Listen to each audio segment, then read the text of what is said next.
It is 3 in the morning, and you are standing in the hallway in the dark, with your heart pounding because your toddler just woke up screaming like something terrible had happened. And when you rushed in, flung open the door, turned on the light, you found them sitting upright in bed with their eyes wide open and their face twisted in absolute terror. And you said their name, and they looked right through you like you were not even there. And your stomach dropped because this was not a normal cry.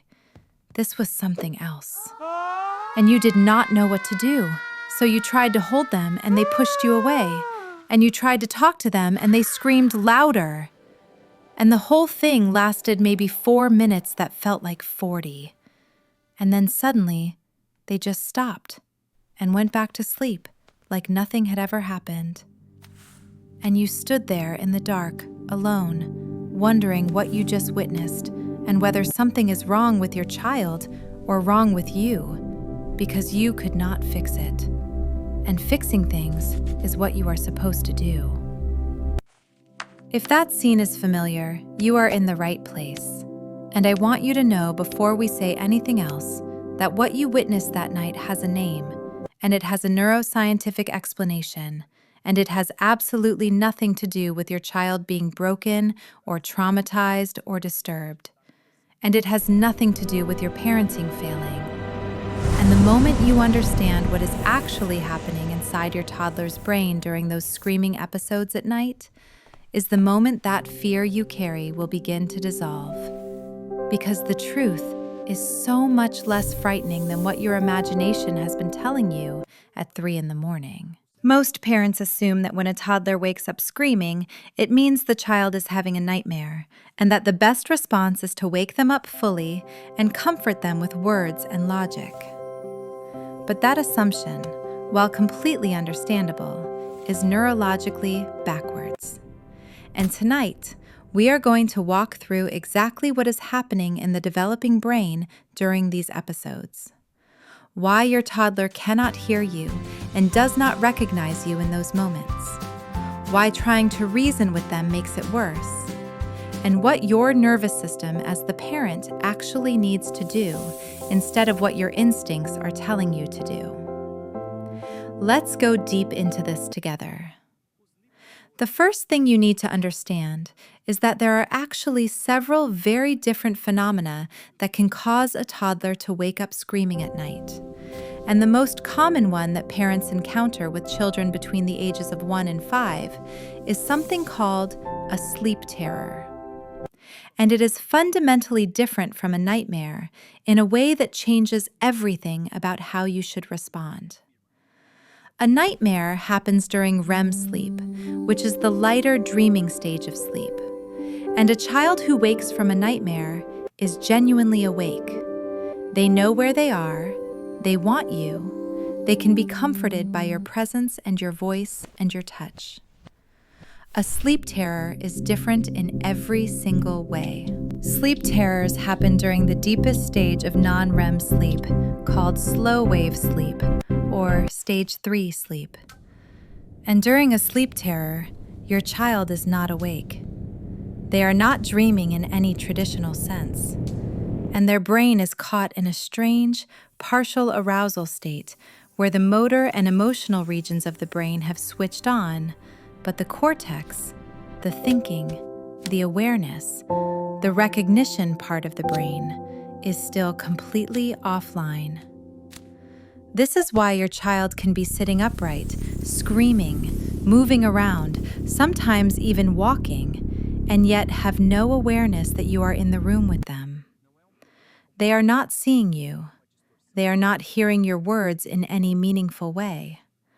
The neural pathways that would allow them to process your face as safe and familiar and comforting are literally not active in that moment. This is not a behavioral problem. This is not a sign of emotional disturbance. This is a quirk of a developing nervous system navigating the transition between sleep stages. And the reason it happens so much more in toddlers than in adults comes down to one critical neurological fact. Toddlers spend a disproportionately large amount of their sleep in that deep, slow-wave sleep stage, because deep sleep is when the brain does its most critical consolidation work.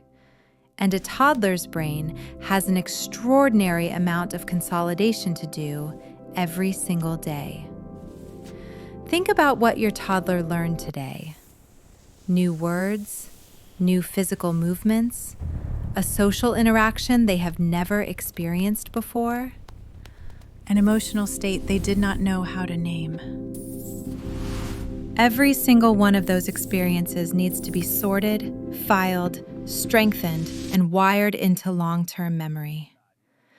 And the brain does that work almost exclusively during deep, slow-wave sleep, which means your toddler is spending more time in that vulnerable transition zone between deep sleep and lighter sleep than adults do. And every time they cycle through that transition, there is a window where a partial arousal can occur. And that partial arousal, in a brain that does not yet have a developed prefrontal cortex to manage it, can look like absolute terror. I want you to pause here for a second and think about your toddler.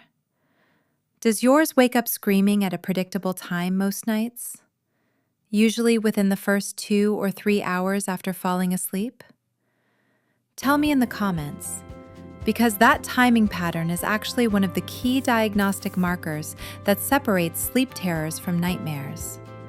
And knowing this has helped thousands of parents stop blaming themselves for something that is purely neurological. The prefrontal cortex, which is the part of the brain responsible for emotional regulation, for recognizing faces, for understanding context, for feeling safe in response to a trusted caregiver's voice, is not fully developed in humans until the mid-20s. In a toddler, it is barely online during waking hours, which is why emotional regulation is such a challenge during the day. But during a sleep terror, the already limited prefrontal cortex goes completely dark. And what remains active is the limbic system, and specifically the amygdala, which is the brain's threat detection center. And when the amygdala is running the show without any prefrontal oversight, what you get is raw, unfiltered, biological fear response. Elevated heart rate, rapid breathing, screaming, thrashing, sweating, pupils dilated. The full physiological signature of a perceived life threat. When a toddler screams And louder, here is the their part brain that isn't breaks processing parents' your hearts presence when as they safe. first learn it. Remember, you are not failing. Your child's amygdala in that moment is registering a threat. And sometimes, the looming presence of a parent in the dark that their cortex cannot properly identify can actually register as part of that threat. That is why when you rush in and try to grab them, they sometimes push you away harder and scream louder. You are not failing. Their brain is not processing your presence as safe because the part of the brain that knows who you are is not awake. Now here is what the science says to actually do. And this is where everything you thought you knew probably needs a quiet update. The instinct is to wake them up fully, because surely being awake is better than being in this terrifying state. But developmental sleep researchers consistently find that forcing a full waking during a sleep terror can actually extend the episode, increase the distress, and in some cases, cause genuine confusion and disorientation that is harder for the child to recover from. The recommended approach is to stay close without physical restraint. Keep your voice very low and quiet. Not urgent, not loud, not pleading. Make sure the environment is physically safe, because some children do move around significantly. And then wait. The episode will almost always resolve on its own within 2 to 15 minutes. Your job is not to fix it. Your job is to witness it safely and to regulate your own nervous system so that when they do begin to come back online, they are coming back to a calm, co-regulating presence rather than a panicked one. And I know how hard that is. I know that every parental instinct in your body is screaming at you to do something, to fix it, to make it stop. And the act of consciously choosing to be still and quiet and regulated when your child is screaming is one of the hardest things a parent will ever do. But you are not doing nothing. You are doing the most important thing. You are being the safe harbor that their nervous system will find its way back to. There is something else important here that rarely gets talked about in the parenting content you scroll through at midnight. The quality of a toddler's sleep and the frequency of sleep disturbances, including these terror episodes, is directly tied to what happened during their waking hours, specifically in the areas of emotional stress processing, autonomy, and felt security. Research from developmental neuroscience shows that children who experience a higher baseline of emotional dysregulation during the day, children who feel frequently misunderstood or responded to with frustration or inconsistency, show statistically higher rates of non-REM sleep disturbances. This does not mean that if your child has sleep terrors, you are a bad parent. It means that the daytime emotional environment you create has a direct and measurable biological effect on how their brain cycles through sleep stages at night. And this is where I want to offer you something. Because understanding the neuroscience of what is happening at 3 a.m. is one layer. But the deeper layer, the one that actually changes things over time, is understanding your own default responses to your toddler's emotional world. What is your natural style when your toddler is dysregulated? What do you actually do when they fall apart and you are already at the end of your bandwidth? What does your own nervous system signal to your child's nervous system in those moments of chaos? These are questions most parenting content does not ask because they require a level of honest self-reflection that can feel uncomfortable. But they are the exact questions that predict outcomes. And right now, there is a resource I want to tell you about because it was built precisely for this kind of reflection. It is called Am I a Good Parent? And it is an ebook that was written for the parent who reads at 10 at night after the kids are asleep, wondering if they handled today the right way. It contains a science-based quiz built from decades of research on parenting styles and attachment that helps you identify your natural tendencies, not to judge you, but to give you a map. It breaks down the 4 major parenting profiles, including how each one affects a toddler's developing brain and emotional regulation system. And then it gives you a 7-day reset plan with daily micro-practices that are specific, actionable, and designed to shift your child's baseline nervous system state over time. If your toddler is having frequent sleep disturbances, there is a real chance that a shift in your daytime emotional attunement is the piece that changes things. And this ebook gives you the exact steps.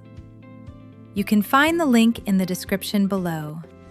It is one of the most practical things you can put in your hands as a parent of a toddler right now. To close tonight, I want to say something directly to you. And I'm always here for you. The fact that you searched for this, the fact that you are watching at whatever hour it is right now, trying to understand what is happening inside your child's brain rather than just surviving until morning, that is not nothing. That is everything. Your toddler does not need you to be perfect at 3 in the morning. They need you to be present. They need your nervous system to know how to stay quiet so theirs can find its way back. And you are building that capacity right now by understanding the science. Sleep terrors are not a crisis. They are a neurological quirk of a brain that is growing faster than any other time in a human life. They will decrease naturally as the prefrontal cortex matures and the sleep architecture stabilizes. And on the other side of this season, you will look back and realize that the nights you stood quietly in the dark holding the space were the nights you gave your child something they will carry in their nervous system forever, even if they never consciously remember it. You are doing better than you think. Subscribe to this channel because we translate your toddler's most confusing behaviors into neuroscience you can actually use, and you do not have to navigate this phase alone. There is a whole library of videos here waiting for you, and each one is one less thing you have to lie awake wondering about.